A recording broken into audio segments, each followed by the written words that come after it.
Assalamualaikum warahmatullahi wabarakatuh. Selamat pagi dan salam sejahtera bagi kita semua. Yang saya hormati Ibu Artani Nakmal, SAP MPA, selaku dosen pengampu mata kuliah perencanaan pembangunan. Perkenalkan, saya Farhan Alibi dengan nomor induk mahasiswa 2004-2020. Di sini saya akan menjelaskan laporan PJBL saya mengenai analisis partisipasi pendidikan menengah pertama di Kabupaten Pariaman dalam perspektif RPJMD 2021 sampai 2026 dan tujuan pembangunan berkelanjutan SDG yang keempat. Langsung saja saya mulai dari narasi pada bab pertama bagian pendahuluan, yang mana di sini pendahuluan dimulai dengan latar belakang yang menekankan pendidikan sebagai pilar utama pembangunan bangsa diatur oleh Undang-Undang Dasar 1945 dan Undang-Undang Nomor 20 Tahun 2003. Di tingkat nasional, indeks pembangunan manusia IPM Indonesia mencapai 73,39 pada tahun 2023. Namun kesenjangan antar wilayah masih tinggi, termasuk di Kabupaten Padang Pariaman. Di sini angka putus sekolah SMP mencapai 1,9% dengan APS 85% dan APM 78%. Di bawah rata-rata provinsi. Faktor seperti kondisi geografis, kemiskinan, dan pandemi COVID-19 memperburuk situasi. RPJMD 2021 sampai 2026 menetapkan visi Padang Pariaman maju yang mandiri dan berkelanjutan dengan fokus pada pendidikan merata. SDG 4 menekankan pendidikan inklusif dan berkualitas hingga 2030.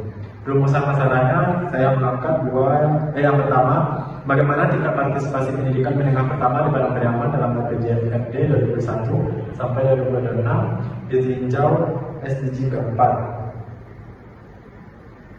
Nah, setelah saya menjelaskan bab 1, saya lanjut ke narasi bab 2, yang mana di sini kajian teori menjelaskan pengertian konsep utama.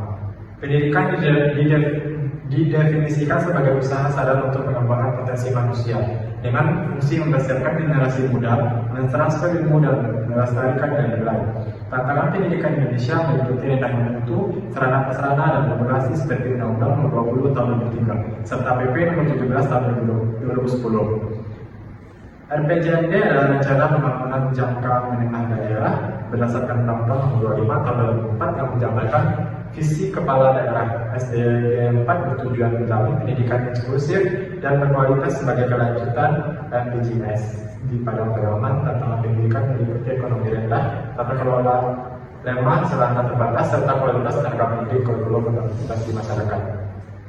Selanjutnya saya lanjutkan ke pembahasan bab 3, yaitu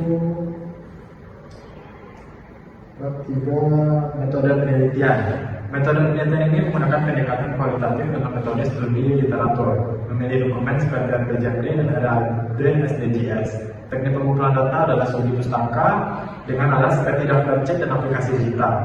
Teknik analisis data mengikuti model Miles dan Habermas, reduksi data, penyajian data, dan penarikan kesimpulan. Nah, di sini saya juga menjelaskan mengenai beberapa analisis dan pembahasan, yang mana analisis menunjukkan RPJMD menempatkan pendidikan sebagai prioritas dengan program seperti pembangunan sekolah, beasiswa, dan pelatihan guru. Namun dihadapi kendala anggaran dan koordinasi.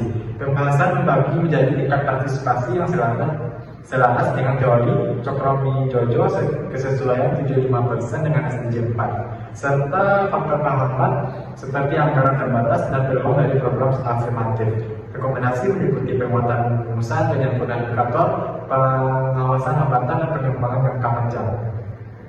Setelah saya menjelaskan bab 1 atau bab 4, saya menutup dengan bab 5, yaitu kesimpulannya menyatakan partisipasi pendidikan dalam RPJMD cukup responsif dengan alokasi 20% APBD, target APS 65% dan APM 90%. Kesesuaian 75% dengan SDG 4, namun perlu disesuaikan atau diperbaikan. Cara untuk pemerintah daerah adalah meningkatkan anggaran dan koordinasi. Sementara Bappenas dan Kemendikbudristek dapat melakukan aplikasi model ini.